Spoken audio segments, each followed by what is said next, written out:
one.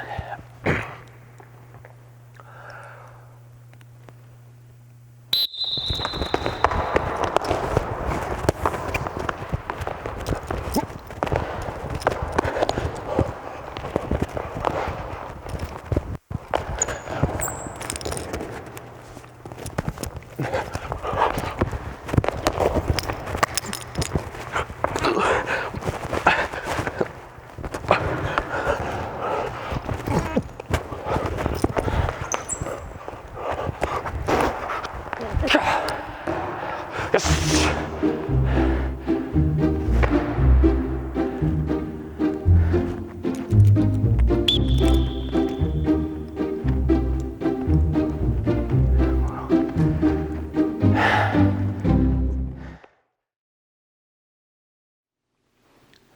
Anxiety.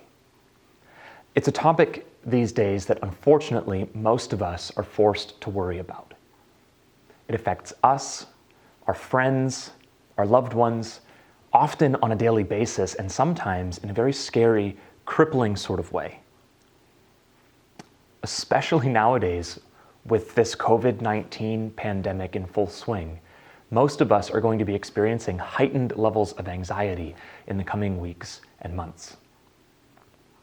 Now, often when we talk about anxiety, we speak of it like it's a sickness. We treat it like we would any other disease or disorder that needs to be corrected. And sometimes that's appropriate. This applies to situations where there's no threat. But what happens when the threat is for real? You see, as often as anxiety can be a real burden, other times it can be a completely natural, even appropriate response. So let's talk about anxiety. What is it? How does it work? And what, if anything, can we do about it? Before we start, let me clarify that I am not a mental health professional. I'm a student ministries worker, so I do see this stuff a lot, but that doesn't make my opinion as good as someone who does this professionally. So please don't take my word over theirs. So what is anxiety? One way of defining it would be to say that it's a physiological response to a perceived threat, whether real or imaginary.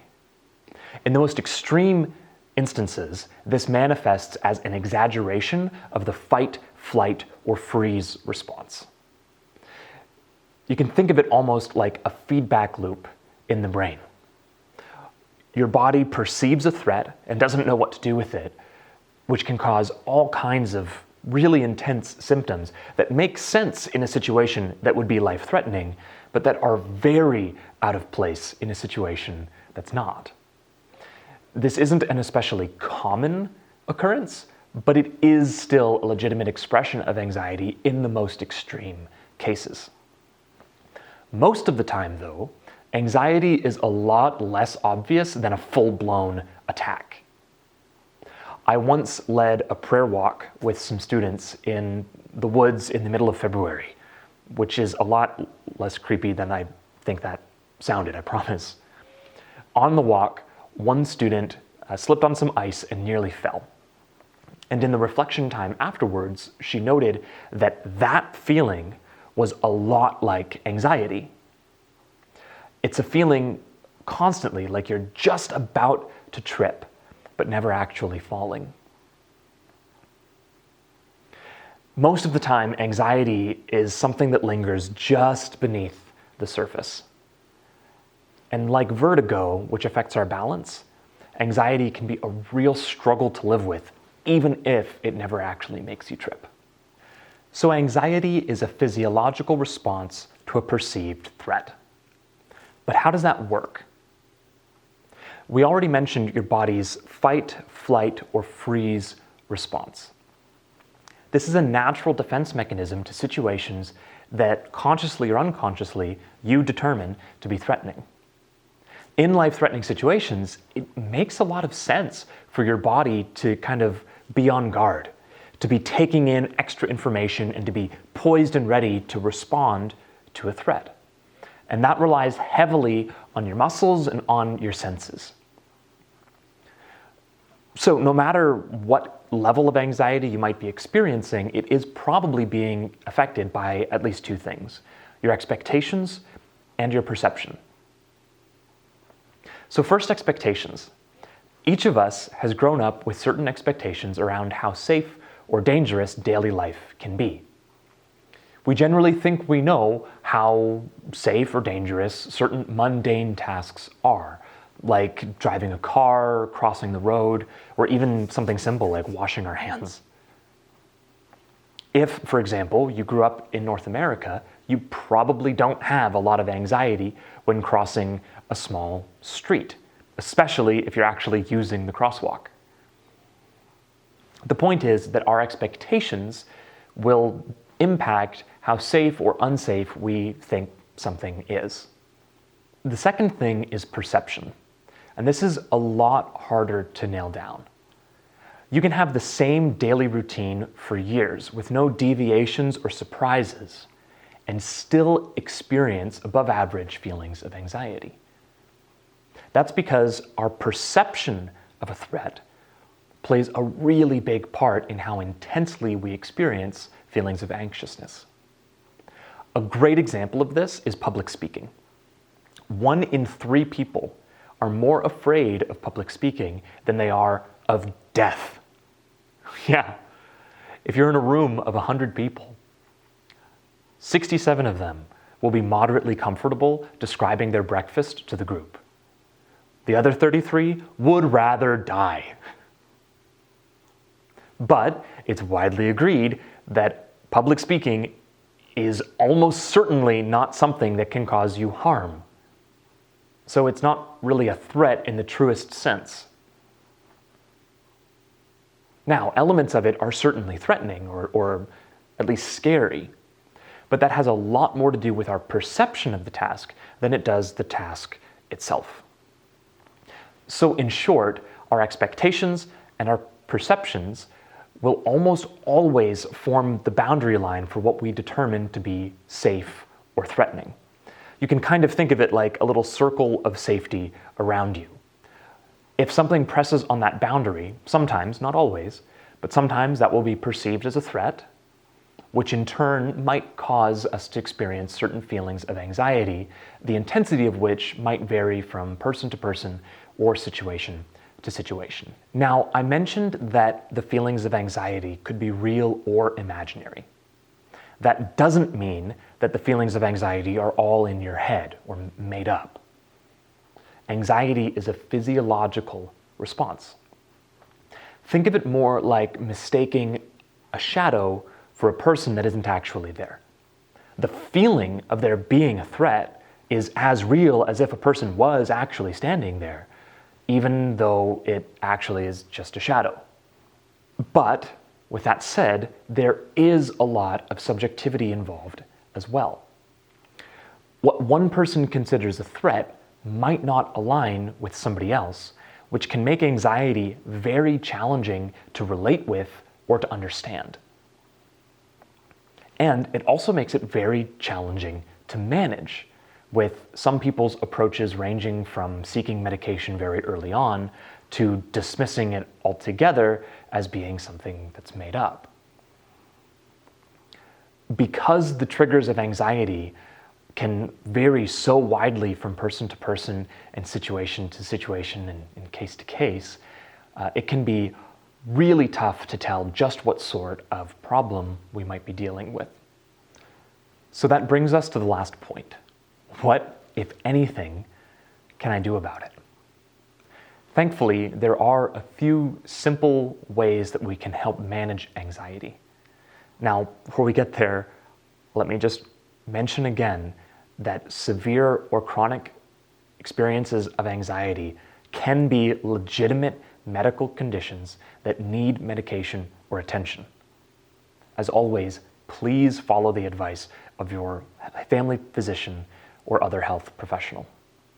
So I want to leave you with a simple tool for managing anxiety in all of its forms that should be helpful regardless of how intense or mild your experience of anxiety might be. It can be spelled out with the simple acrostic TRUTH, T.R.U.T.H. Let's take a look using the public speaking example. So the T stands for trigger. This is the thing that kind of crosses that boundary and results in you feeling some kind of experience of anxiety. In our example, the trigger is you're minutes away from giving a speech. Next is R, which stands for reckless thinking. This is an important step because often we might incorrectly think that the trigger causes us to act or to respond in a certain way. In truth, the trigger causes us to think reckless thoughts, which in turn have their effect. In this case, reckless thoughts might be, everyone's going to hate me, people might walk out or might start throwing stuff, what have you. Next is U, unhealthy response. Reckless thinking causes us to respond in unhealthy ways. In our example, that might be breathing heavily, maybe clamming up, pacing back and forth really nervously, or maybe even vomiting, which you might notice all of which are physical responses. When we catch ourselves responding in an unhealthy way, it's an opportunity to pause and reflect. T, what's the trigger? Name it. R, reckless. What about my thinking might be reckless here? U, unhealthy. How am I responding in an unhealthy way? Or you might find it helpful to work backwards through that, right? Unhealthy response, reckless thinking, and then maybe name the trigger. Having then named the triggers and kind of been able to figure out some of how you're feeling and how you're responding, we can then move on to the last part of the acrostic. The second T stands for truthful thinking.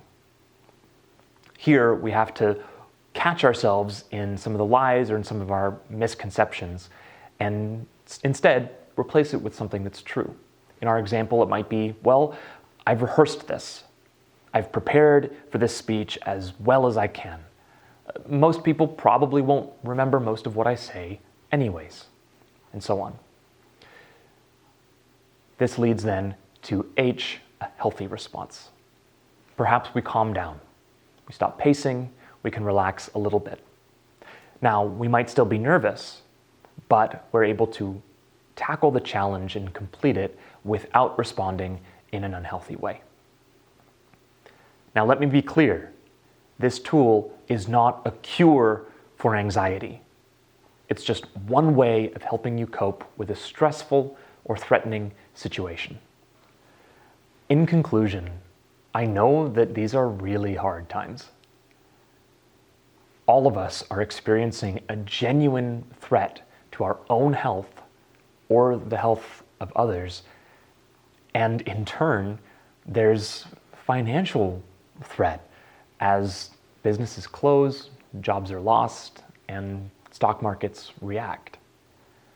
All of us are experiencing very new, very real pressure on our little circle of safety. So know that if you are experiencing anxiety, or at least maybe just more than normal, that's entirely sensible and totally okay. It's fair to say that it's even a natural response. But at the same time, I want to remind you that we serve a God who is with us in the middle of all of this. I want to share with you, to close, just a short passage. It's one of my favorites, and I think it's really comforting for us in this time. It's from Psalm 139, and it's verses 7 to 12. It reads like this: "Where can I go from your spirit? Or where can I flee from your presence? If I ascend to heaven, you are there. If I make my bed in the depths, you are there. If I take the wings of the morning and settle at the farthest limits of the sea, even there your hand shall lead me, and your right hand shall hold me fast.